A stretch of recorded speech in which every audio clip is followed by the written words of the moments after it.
It's just a mess and I'm over it.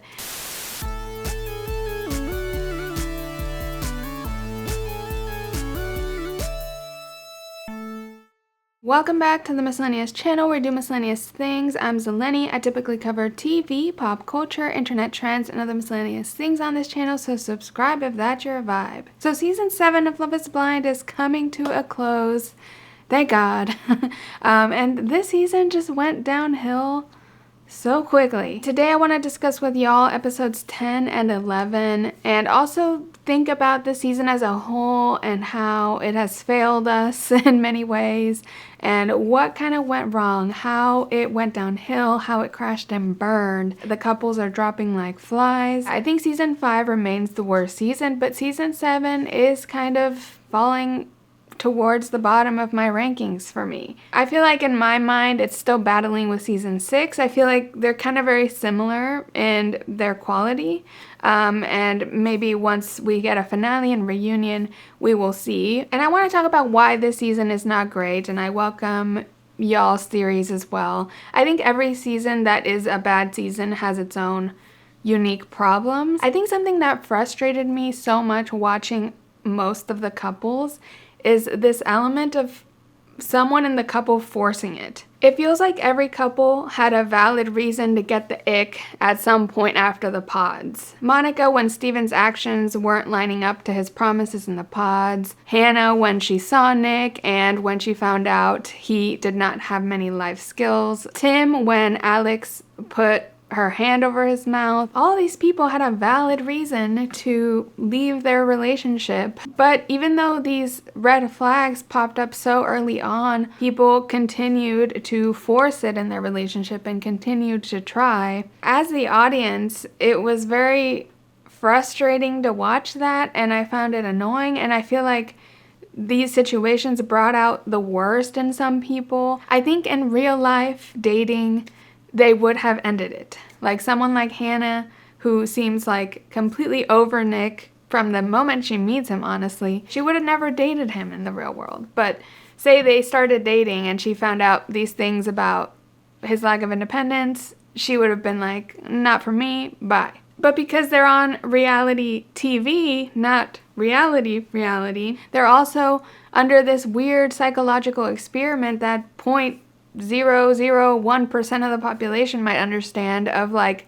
falling in love with someone and getting very attached to a connection, building up this image of them in your head, and then finding out you're incompatible when you actually meet and cohabitate. They're doing the dating process completely out of order. That is part of what fuels them forcing the relationship. You don't want to leave because you want to keep trying, because you remember you're in love. And the other element to this is that there's probably producers in their ear that are like, keep trying, you didn't come this far to come this far. The job of reality TV producers is to manipulate, so they are master manipulators, and I could very much imagine a conversation where Hannah goes to a producer and says, hey, I don't think this is working out, like, I don't see it for me and this guy, he's not matching me, blah blah blah.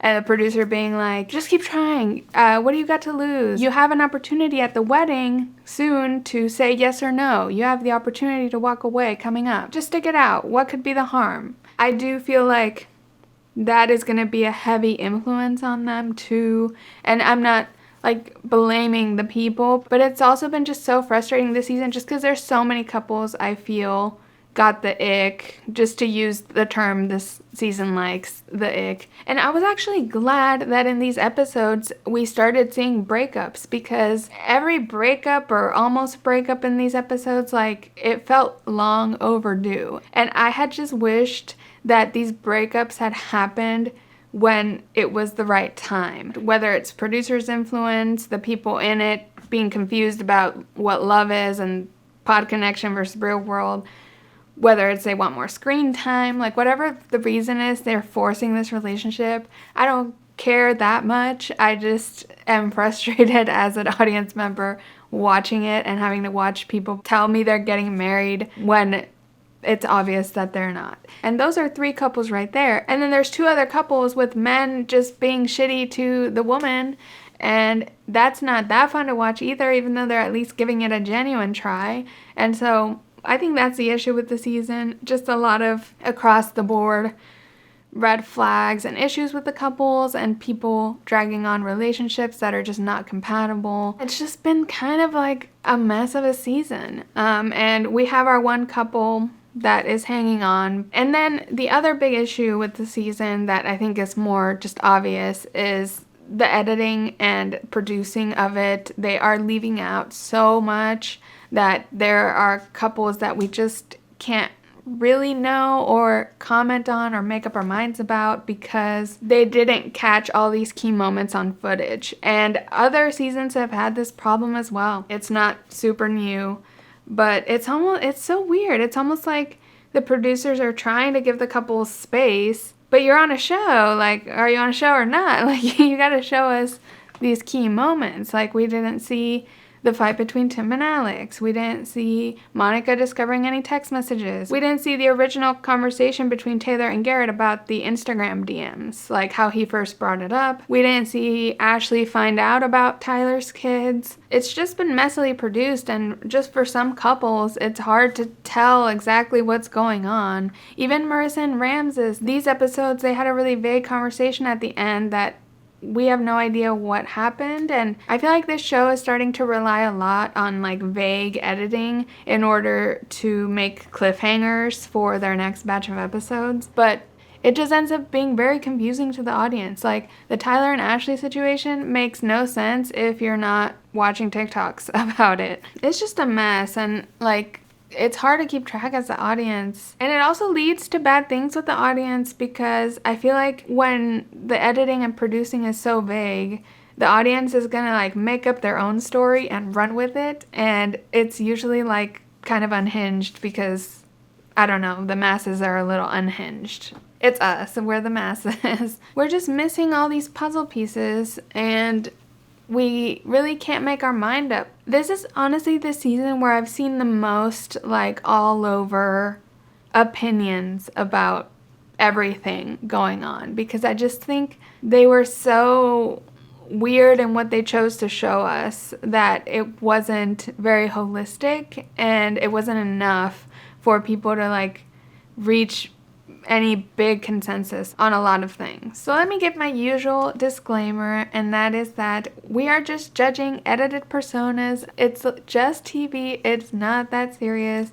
It's just my reactions in these videos are about the person we saw chopped up and edited together on this show. I really don't know how these people are in real life. I think there's a big possibility some of these people that had bad edits, bad showings on the show, they're in a pressure cooker, weird situation with cameras around. Like, their personality that we see might not be what they are in real life. And reality TV famously pushes their cast members to get a narrative and get conflict going. They're also just editing from hours and hours of footage the parts that support whatever their narrative is this season. Reality TV does not like multifaceted people. It sticks one brand on people and runs with it because our simple audience minds can't handle people being multifaceted. Some people and some watchers can, but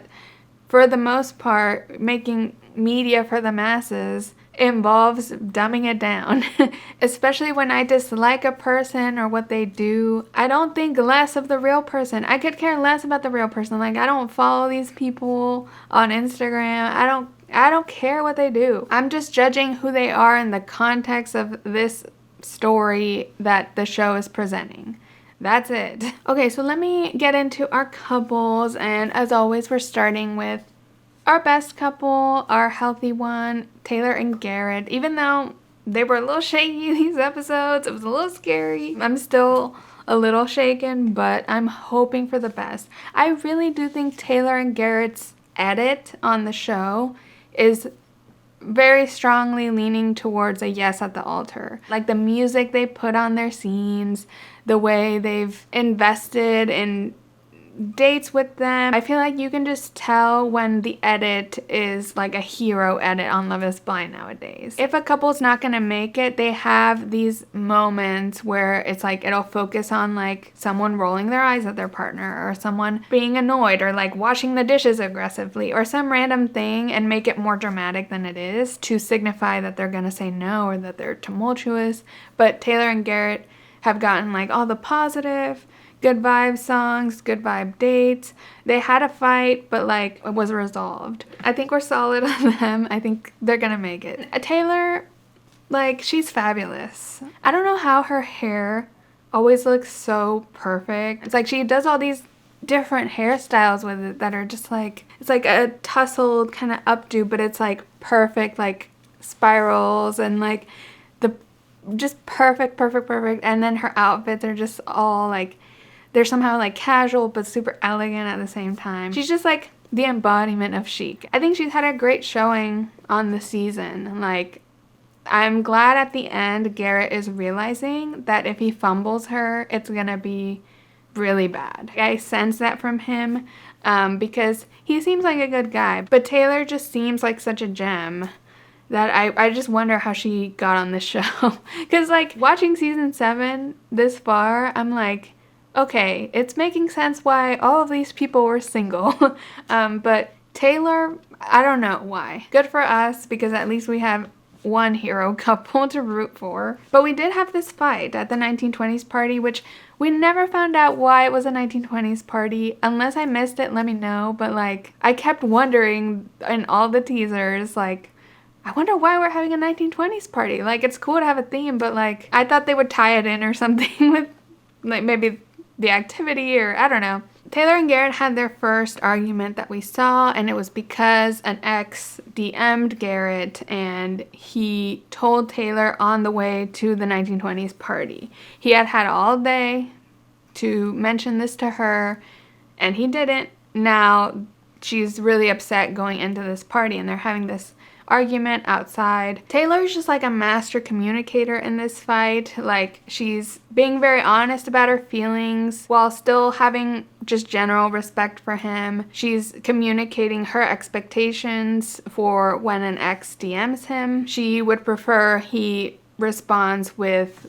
shutting it down completely, like, I'm engaged, I don't think we should talk anymore. He's receptive of that and apologetic about the timing of this. And she's also really direct about communicating her feelings, saying she's really upset, and he's asking for patience and understanding, and she's like, I'll get there, but it's only been an hour. It's just like very healthy communication, just like, I'm in my feelings and I'm just gonna be upset. Healthy communication on Love is Blind, it's revolutionary. The problem and shady thing is that later they're talking to another couple and Garrett says, oh, I actually replied to the message saying I'm engaged, we probably shouldn't talk anymore. Basically what Taylor had said she wanted him to say. But now he's saying that's what he said, when earlier he had told her he just liked the message and didn't respond. I mean, she was already upset, and now she's more upset that it's inconsistent. I don't get it at all. If he had responded shutting it down in the first place, why not say that at the beginning? She probably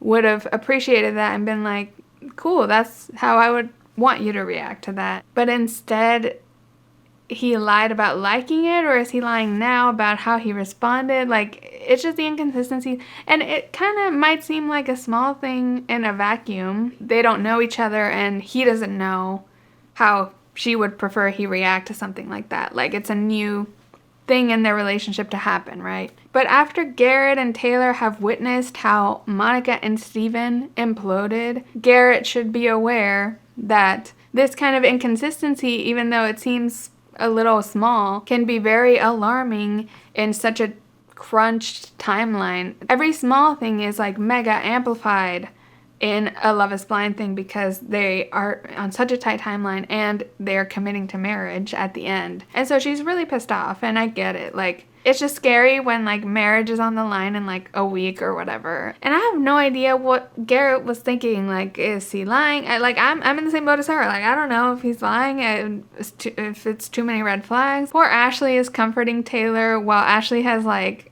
way bigger problems waiting for her and her couple, sadly. Taylor's really upset, and they stay up all night and talk it through, and they're still not at 100% when the next day they're flying across the country to San Diego to meet her parents. I was kind of scared because it feels like it got resolved, but we didn't see those conversations. Again, we didn't see a lot this season. But then they met her family, who didn't want cameras around, so it was all like vlog footage. He went to San Diego, and just like anytime I visit San Diego, he says, I could see myself living here.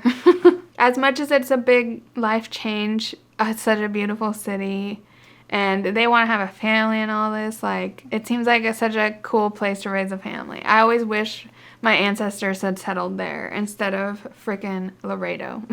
No shade to Laredo, but SoCal would have been nice. Things seem to go well with her family. They do meet her mom, Fong, who we had heard about, and she's like emotional. She's a little weary, but she trusted her daughter. I mean, Taylor seems very rational, so I feel like if I was her family member, I would trust her too. Just a scary thing for a parent to see. Like, imagine your kid goes on Love is Blind. That's terrifying. I think they're set up for success. I think their final date was very positive in the projections room. Like, I feel like for the solid couples, they give them these really nice final date thingies as a reward for being, I don't know, compatible in the real world or something. It's a big deal. Taylor and Garrett just like seem to like being in each other's presence. It seems like bare minimum stuff for an engaged couple, but literally every other couple cannot say the same. Aside from maybe Tyler and Ashley. I'm not blaming the other couples. Like,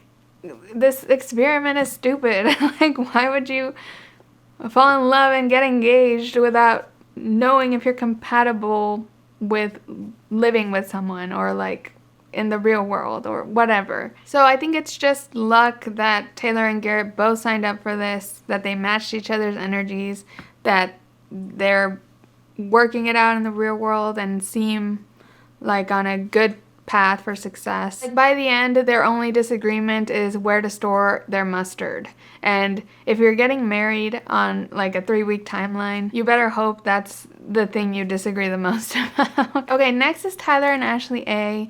And as usual, I don't have a lot to say about this couple because there's just so much inconsistencies with what's going on online versus what's going on the show. There's a lot of debate about like his involvement with the 3 children, and if he was a father figure to them, or if he just shows up as like a fun uncle or something to family gatherings. I don't know. We do know for a fact that in these episodes he lied to Ashley's face when he said the children don't know what he looks like, because there are many photos that have come out on the internet with him and the children in it. Unless the children were blindfolded this whole time, which in the photos they are not, the children know what he looks like.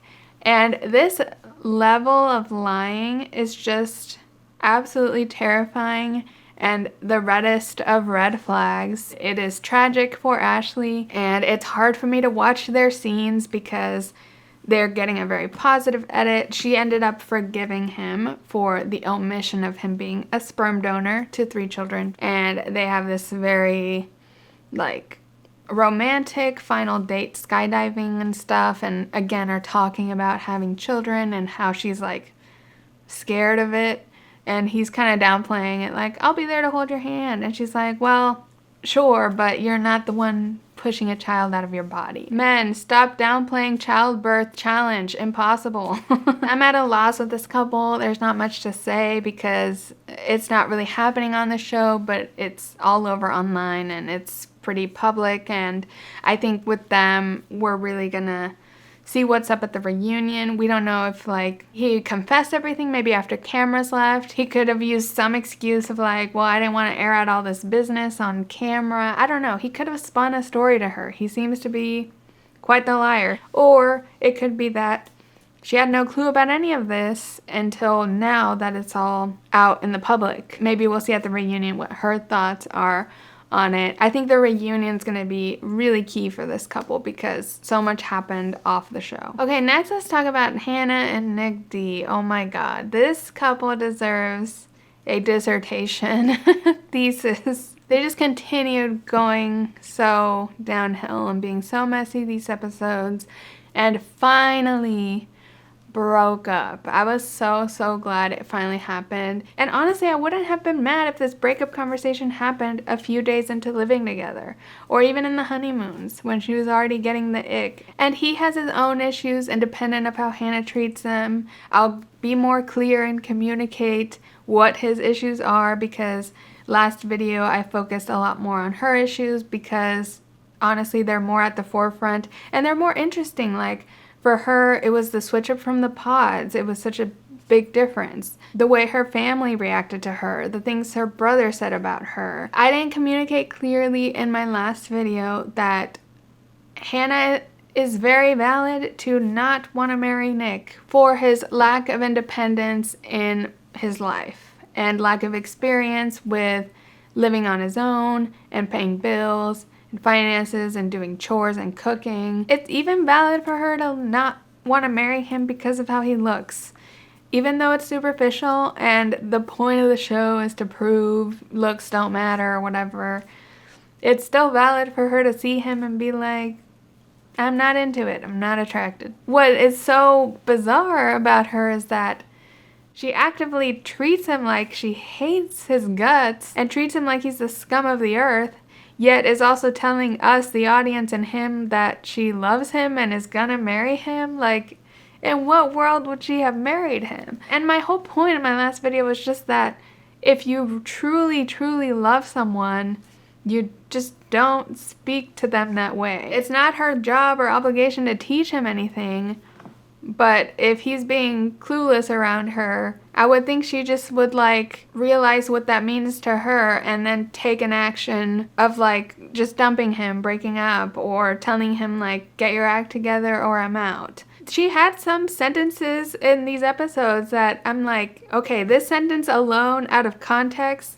is a good sentence. There was one sentence where she said, Nick, I just feel like at your age, you should be able to do a bunch of stuff, and it frustrates me when you don't know. I'm paraphrasing a bit, but that sentence on its own makes sense. It's valid, it's clear communication, it's just letting him know, like, I'm frustrated by this. But if you see everything else she says, she's just constantly making digs, no matter what they're doing. It's not just about chores or cooking or anything. She'll make these points here and there, and then just sandwich it in the middle of just like cruelty for the sake of cruelty. It's clear she was looking for a partner that would match her financially and domestically and would be the level of independence she is. He's not providing what she wants in a partner. That's okay. It's just the issue I already talked about of like forcing something that's not there, and there's no redeeming qualities anymore to this relationship. Like, why are they wasting this photographer's time taking engagement photos?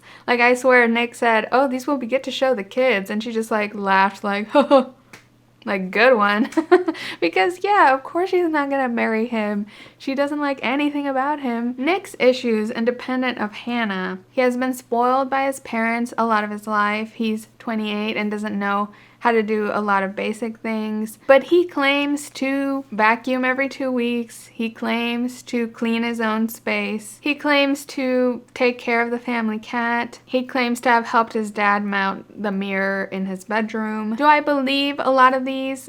Not necessarily, personally. And the thing with Nick and Hannah, both of them, is that they're both unreliable narrators in their own way. Nick oversold himself in the pods. He mentioned he knew how to cook. He just presented himself as more kind of independent. He has this charisma. He compared himself to Henry Cavill. So it's like he did oversell these things that Hannah was really counting on, and then was really disappointed when she found out the truth behind it. And that makes me not trust. When he says he helped his dad mount the mirror, do I believe him? Not totally. When he says his mom didn't help clean the basement, do I believe him? Not totally. When he says he vacuums every 2 weeks, do I believe him?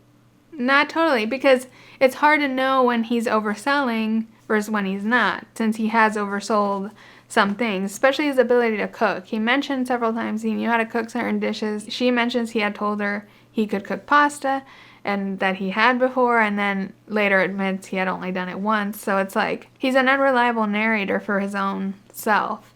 And he's also, I think, quite a people pleaser and like tells people what they want to hear a lot instead of being honest, which is kind of like the opposite problem of Hannah, because Hannah is too honest to the point of being rude, and he's not honest enough about his abilities to the point where like we don't know what to believe with him. It's kind of like he's been acting like he's at an interview this whole time and has no previous job experience and just has to fluff up all the experience he does have. And that can work out in a job interview setting, but eventually you do have to do the thing and be competent at it, or figure it out on the side by yourself. Like he could have, in the pasta moment, like took out his phone on the side, Google how to make pasta real quick if he wanted to keep up the appearance. It almost feels like he heard the phrase fake it till you make it and then rolled with it for his life, and then didn't realize that after you make it in the fake it till you make it,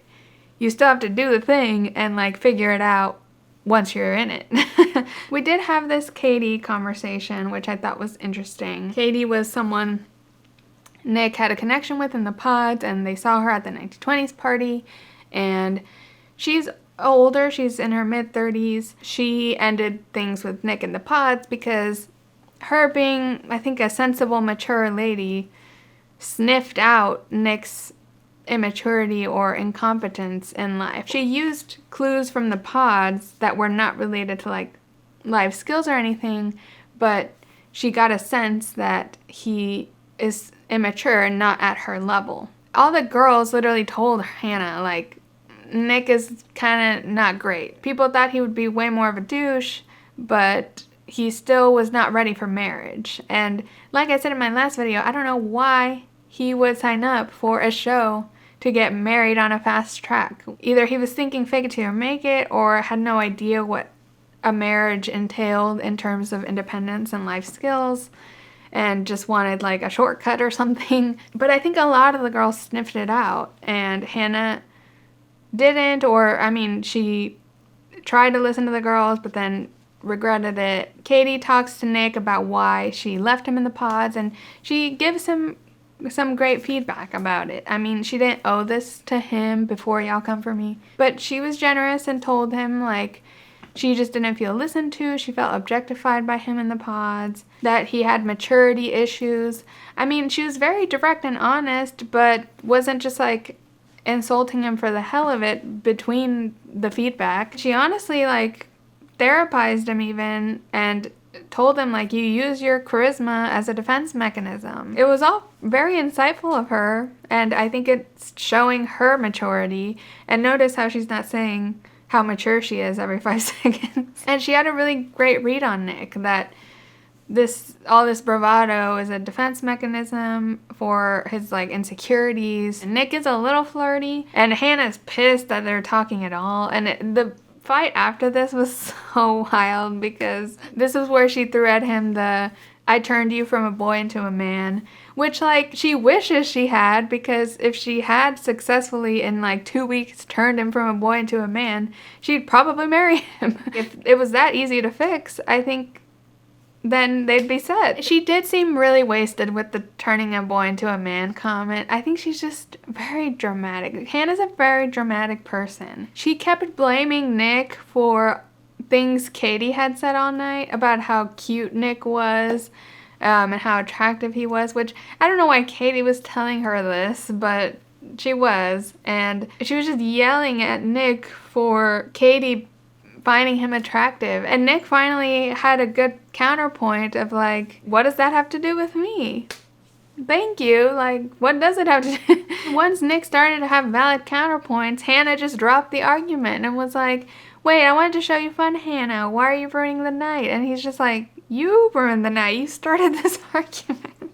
She's such an unreliable narrator as well. So this couple is so hard to watch and to know. Like, they're both unreliable narrators about themselves. Like, Hannah exaggerates so much that I don't know what's real. Like, at the reveal, she says she's a foot taller than Nick, when she's probably only an inch or two taller than him when she's in heels. Just objectively facts. In this argument, she keeps calling Katie her best friend in the whole wide world. She says Katie's her best friend, I kid you not, like 10 times in this argument. You just met this lady and you have friends, we see them later. What? Who?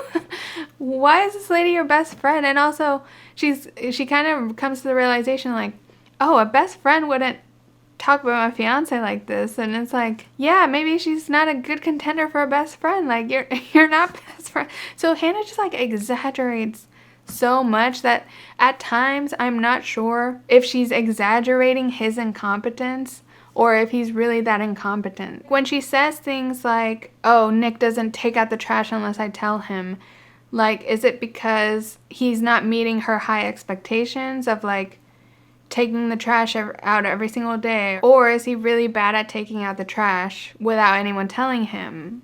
Like, that's also a big possibility. It's just hard to know what to trust with Hannah, just like it's hard to know what to trust with him because he acts like he's at an interview all the time and just says, yes, I can do this, yes, I can do that, and then when it comes time to do it, he can't. But on Hannah's side, she exaggerates so many things that we've seen that sometimes I don't know what to believe from her either about how he's treating her or being at home. Like, I just feel like we didn't get to see the chores at their home and who does what. The whole thing about her dog, I don't really understand why he immediately needs to, like, take up that as his chore when she's unemployed right now. I can see when they're both working, that makes sense to divide up the dog duties, but like if she's unemployed and it's her dog, he didn't choose to get this pet. I don't know why he immediately has to do all the dog duties. And I believe her that he just doesn't take initiative and doesn't do stuff without saying. I just don't know how much of it is like her super high expectations or just like general life competence. I just don't get why she stuck around. It's really hard with this couple to really understand when they're both unreliable narrators about their own selves. We only have what we see on camera and we can make educated guesses. Also, the thing about him is he's very image conscious, and we've seen that he's expressed he doesn't want things shared on camera. In the real world, he might have left her a lot earlier if she was being mean to him. But when he's on camera, he might realize that, like, I'll look like a nice guy if I just try my best at this relationship. Like, my theory is he was gonna go to the altar and just say no. He mentions after their breakup that he would have said yes at the altar, but I just don't believe that. I don't know what to believe with him because he is image conscious. I think he knew that the way these conversations were going, she was gonna look like the bad guy. Honestly, let's use her bullet points, her own bullet points that she brings back at the final breakup conversation. I think all of them are her projecting her own issues, and I think 2 out of the 5 bullets also apply to Nick as issues for him. The first one that I think applies to both is maturity. Nick obviously lacks a lot of maturity in life and life skills and competence. And also, I feel like if he had more maturity, he would have just left this relationship since it was pretty toxic. And of course, she lacks maturity in that she treats people close to her in a mean way or goes too far with them, crosses boundaries. And then the second bullet that I think applies to both Nick and Hannah is the Delulu bullet. I think this is another way of saying the unreliable narrator thing of like, they just are both unaware of their own issues, even though they're sort of self-aware about some of them. Hannah does mention a lot, like, she picks on him too much, she's hard on him, but I don't think she realizes the extent, and she's also so, like, exaggerating about everything, so that gives delusional to me. And for him, he's Delulu in that he signed up for this experiment, thought he was ready for marriage. He said he could cook, he said he looked like Henry Cavill, even though it was kind of a joke. And then the other 3 bullet points, I don't think Nick really lacks. Respect.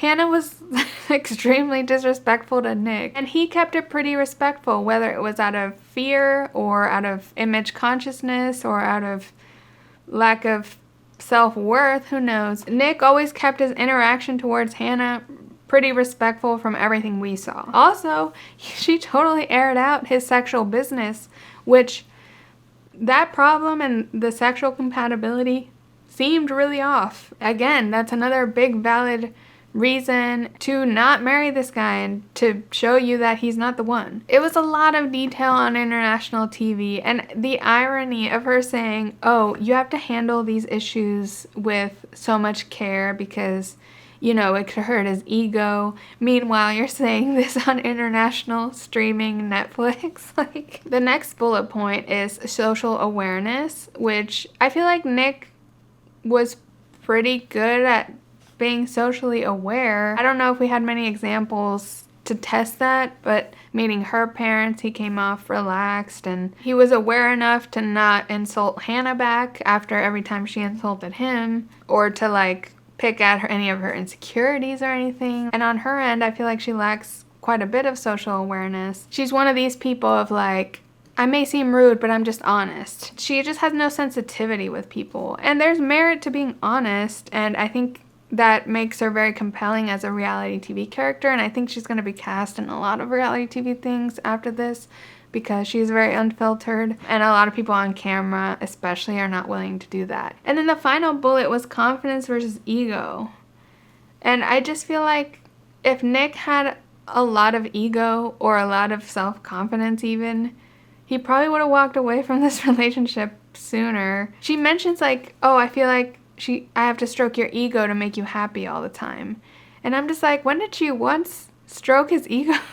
I don't get that bullet point. And I feel like she has a pretty big ego in that if anyone insults her, she gets very offended, even though she is constantly like insulting people, whether it's joking or more serious. But I'm so glad they broke up finally. Better late than never. And I didn't want to sit through a wedding of theirs when I just know they are fundamentally incompatible in pretty much every single way. In the breakup conversation, she said, I'm done trying. Normalize being done trying on Love is Blind when it's clearly you're incompatible with a stranger. I think everything's been said. The discourse on them has been exhausting. I'm interested to hear from her at the reunion. I kind of feel like she's gonna back up all her actions on the show. She seems like cool with how she is, and I think for him, I've seen kind of some updates of like that he's moved out maybe from his parents, so I can just hope this was a wake-up call for him,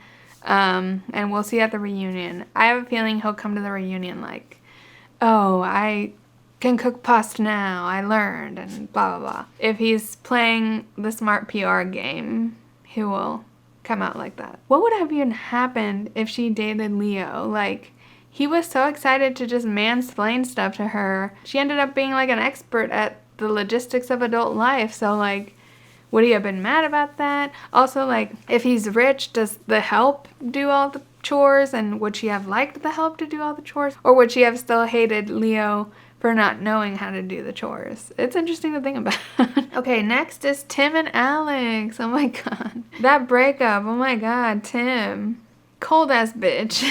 Tim and Alex are so hard because I feel like my opinions haven't changed as the season has gone on. Like, so much has happened with them off camera that has been key that we haven't seen. So all we're left with is just guessing. This couple broke up as well, and I was glad, but again, I'm just like, why did it happen so late? Tim had like an extremely cold breakup with Alex. They did meet his parents, and this was the straw that broke the camel's back because when the cameras cut, she took a nap, and that was just like it for him. My opinion hasn't changed. Like, I think he's not over the thing in Mexico. He looked dead inside the entire season. They didn't seem to like enjoy being in each other's presence at all. That's why I was so confused when he went to the dad and read this very heartfelt letter to him and talked so highly of Alex. I was like, where's this coming from? Since when do you like her? Tim had these parting words that have been all the buzz on social media, and that is that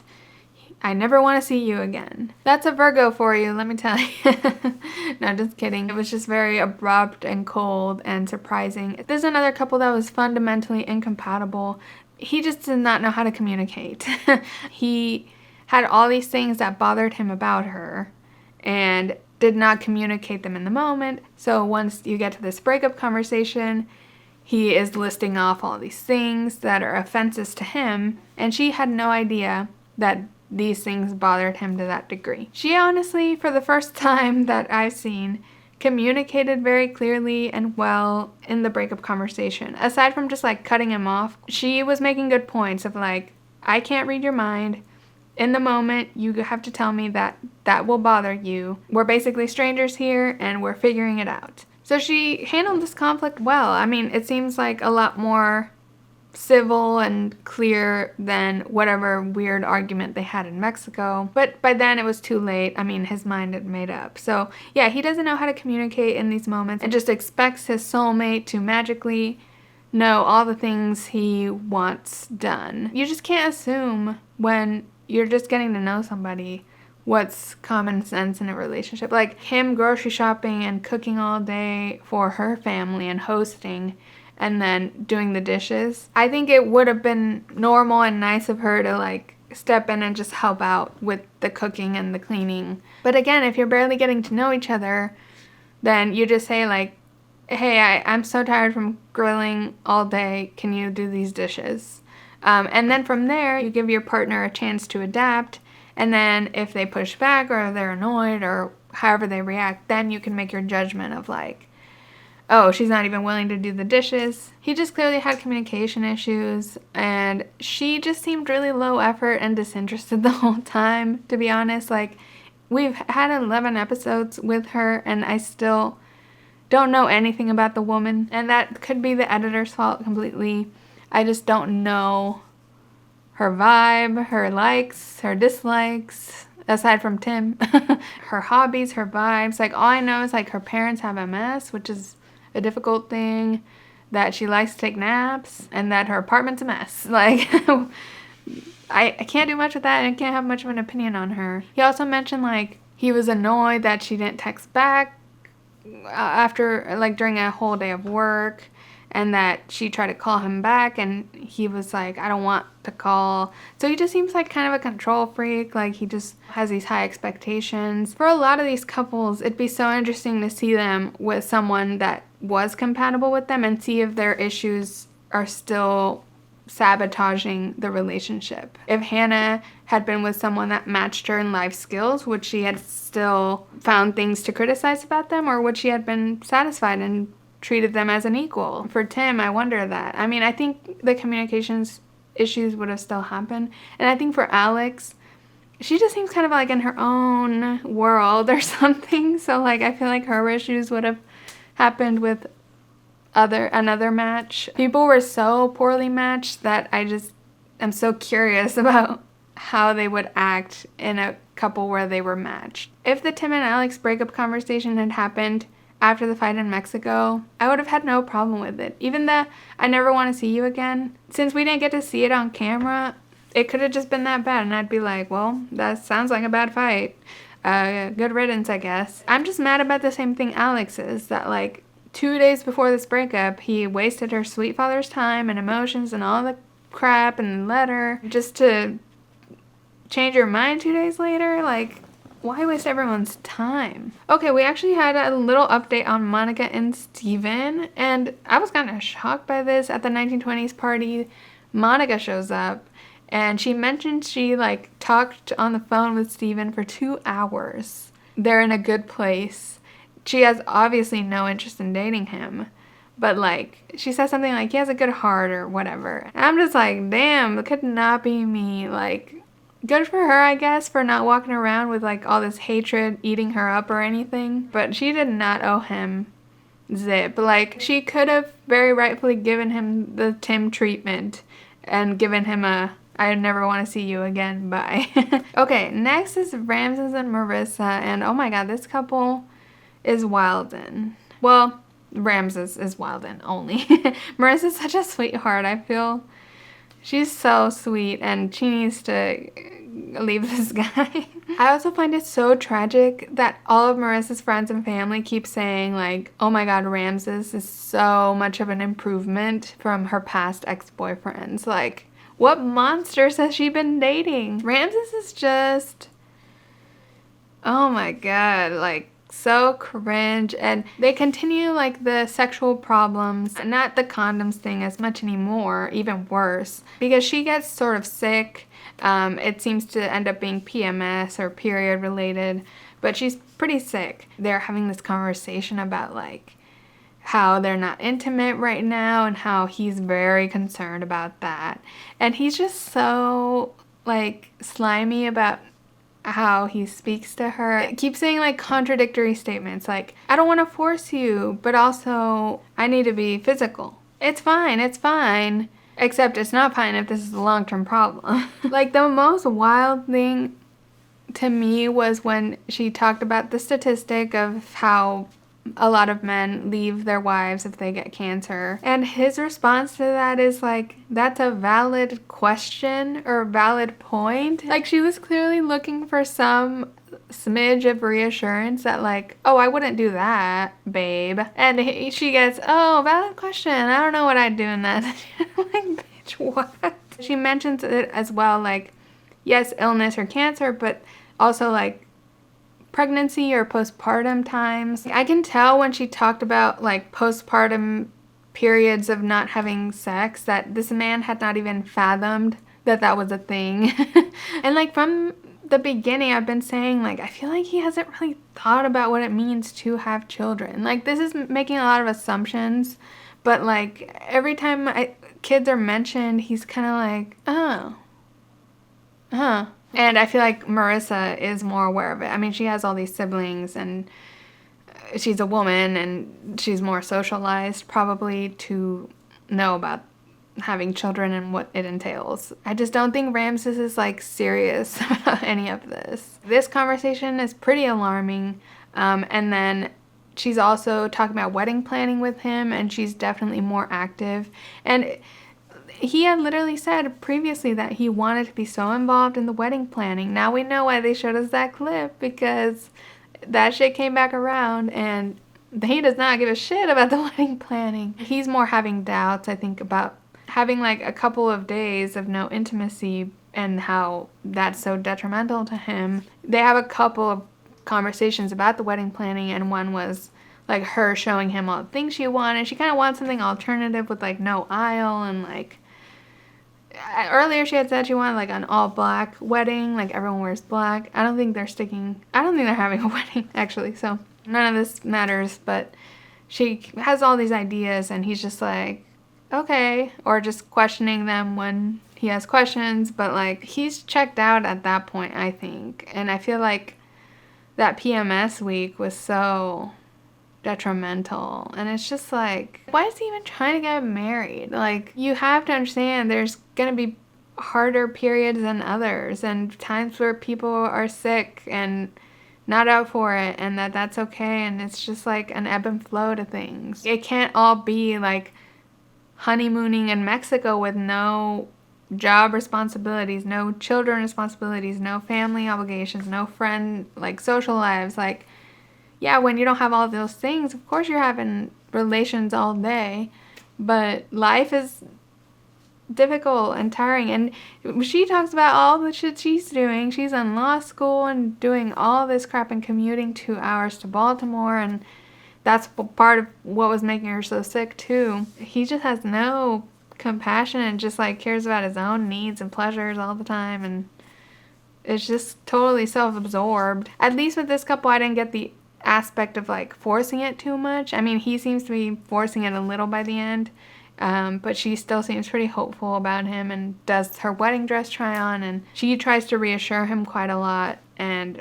I feel like she has to fish for him to reassure her. He just seems more and more unconvinced by the minute. The second wedding planning conversation they have, she actually mentions, she's like, you could be doing more, and tries to put it very nice and delicately for him to not feel attacked. He acknowledges it, but it's also like he doesn't care. She's like saying, do something with the registry, do something with the music, and he's just like, oh yeah, those things.